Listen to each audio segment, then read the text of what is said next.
Hello అండి, welcome to Lakshmi వలోలాస్ kitchen. నేను మీ లక్ష్మి.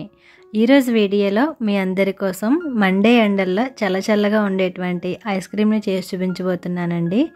అది కూడా సీజనల్ ఫ్రూట్ మ్యాంగోతో. ఈ సీజన్లో వచ్చే మ్యాంగోని అందరూ కూడా బాగా ఇష్టపడతారు కదా. సో దాంతో ఐస్ క్రీమ్ అంటే పిల్లలు కూడా చాలా ఇష్టపడతారు. అండ్ వాళ్ళు కూడా ఈజీగా చేసేయచ్చండి, స్టవ్ అంటించే పని లేకుండా కేవలం మూడు పదార్థాలతో. మరి ఎలా చేయాలో చూసే ముందుగా వీడియోకి లైక్ చేసేయండి. మనం ఐస్ క్రీమ్ చేసుకోవడానికి ముందుగా ఒక బౌల్ తీసుకుని ఇందులో 1 కప్పు విప్పింగ్ క్రీమ్ తీసుకోవాలండి.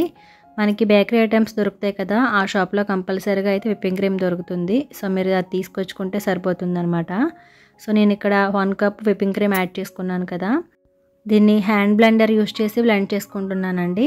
మీ దగ్గర బ్లెండర్ కనుక లేకపోతే విస్కర్ వాడచ్చు, కానీ మిక్సీలో అయితే యాడ్ చేయొద్దు, దానివల్ల ఫ్లఫీనెస్ అనేది పోతుందనమాట.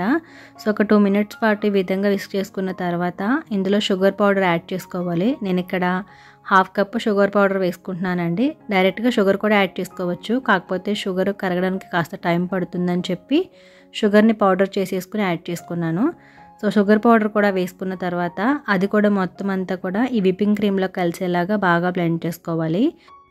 మనం స్పీడ్ పెంచే కొద్దీ క్రీమ్ అయితే కాస్త థిక్గా అవుతుందండి. సో ఇలాంటి బ్లెండర్తో అయితే కనుక పిల్లలు కూడా ఈజీగా చేసేసుకోవచ్చు. విస్కర్తో అయితే కనుక కాస్త చేయని పడుతుంది, కాబట్టి పెద్దవాళ్ళు అయితే హెల్ప్ చేయాలి తప్పకుండా. సో మరి చూసారు కదా, 3 to 4 మినిట్స్ పాటు బ్లెండ్ చేసుకుంటే క్రీమ్ అనేది ఈ విధంగా థిక్గా రెడీ అయిపోతుందండి.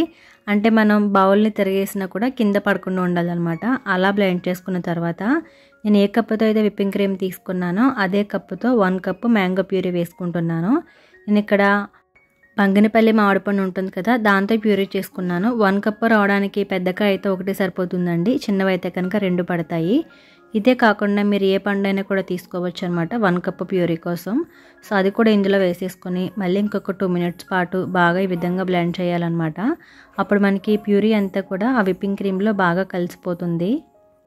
ఇలా బ్లెండ్ చేసుకునేటప్పుడే మీరు కావాలంటే కనుక మ్యాంగో అంటే కాస్త ఎల్లో కలర్ రావడం కోసం ఏదైనా ఫుడ్ కలర్ కూడా యాడ్ చేసుకోవచ్చు. నేనైతే ఏమీ యాడ్ చేయలేదండి. సో మొత్తం అంతా ఈ విధంగా మిక్స్ చేసుకున్న తర్వాత దీన్ని ఒక ఎయిర్ కంటైనర్ బాక్స్లో వేసుకుని స్టోర్ చేసుకోవాలి. అందుకోసం మనం ఇది వరకు తెచ్చుకున్న ఐస్ క్రీమ్ బాక్స్ అయితే ఉంటాయి కదండి, వాటిలోనే వేసుకుంటున్నాను. అందులో అయితే కనుక చాలా బాగా సెట్ అయిపోతుంది అనమాట.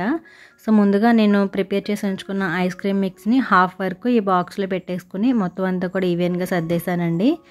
తర్వాత మ్యాంగోని చిన్న ముక్కలుగా కట్ చేసుకుని వేసుకుంటున్నాను. మధ్యలో తినేటప్పుడు అయితే బాగుంటుంది. మీరు కావాలంటే బాదంని కూడా లేదంటే జీడిపప్పు కూడా చిన్న ముక్కల్లా కట్ చేసి వేసుకోవచ్చు. సో అవి వేసుకున్న తర్వాత మిగతా క్రీమ్ ఏదైతే ఉందో అది మొత్తం కూడా దీనిపైన వేసేసుకోవాలి. నేను ఇక్కడ మా పిల్లలతో మిగతా ముక్కలు వేయించానండి. వాళ్ళైతే నేను చేసేటప్పుడు పక్కనే ఉండి చూసారు. సో చాలా ఈజీగా ఉందని చెప్తున్నారు కూడా. సో మరి ఇదే విధంగా పైన కూడా ఇంకా మీకు ఎన్ని కావాలంటే అన్ని మామిడిపండు ముక్కలు యాడ్ చేసేసుకోవాలండి. ఇలా వేసుకున్న తర్వాత బాక్స్ని ఒకసారి విధంగా ట్యాప్ చేసేసుకుని తర్వాత దీనిపైన ఉండే మూత ఏదైతే ఉంటుందో దాన్ని టైట్గా పెట్టేసుకోవాలి. ఇంకా మనం దీనిపైన ఎటువంటి పాలిథిన్ కవర్ కానీ లేదంటే సిల్వర్ ఫాయిల్ కానీ పెట్టాల్సిన అవసరం లేదండి. ఈ బాక్స్లో పెట్టుకుంటే చాలా బాగా సెట్ అయిపోతుంది ఐస్ క్రీము.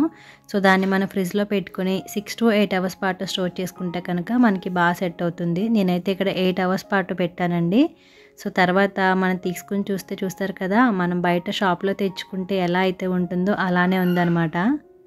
అలాగే ఒకసారి మనం ఈ ఐస్ క్రీమ్ని ఫ్రిడ్జ్లో పెట్టిన తర్వాత బయటకు తీసేంత వరకు పిల్లలు తరచూ తీసి చూస్తే కనుక కాస్త టైం ఎక్కువగా పడుతుందండి అది సెట్ అవ్వడానికి. లేదంటే కనుక 6 to 8 అవర్స్లో అయిపోతుంది. సో తర్వాత మనం తినే ముందు తీసుకుని ఒక స్కూపర్ తీసుకుని దాన్ని కాస్త తడి చేసుకుంటూ ఈ విధంగా ఐస్ క్రీమ్ని బయటకు తీసుకుంటే చాలా ఈజీగా ఈ విధంగా రౌండ్ బాల్స్ లాగా వచ్చేస్తుంది అనమాట. ఇలా పెడితే పిల్లలు కూడా చాలా ఇష్టంగా తింటారు. సో మరి చూసారు కదా, ఇంట్లోనే మ్యాంగోతో ఐస్ క్రీమ్ ఎలా ప్రిపేర్ చేసుకోవాలి అనేది. మరి ఈ సమ్మర్లో మ్యాంగో ఐస్ క్రీమ్ని మీరు ఎప్పుడు చేస్తున్నారు అండ్ చేసిన తర్వాత మీకు ఎలాగొచ్చింది అనేది నాకు కామెంట్లో చెప్పండి. అలాగే వీడియో కనుక నచ్చితే లైక్ చేసేసి మీ ఫ్రెండ్స్కి కూడా షేర్ చేయండి. ఫస్ట్ టైం చూస్తున్నవారైతే కనుక తప్పకుండా నా ఛానల్ని సబ్స్క్రైబ్ చేసి నాకు సపోర్ట్ చేయండి. Thank you for watching.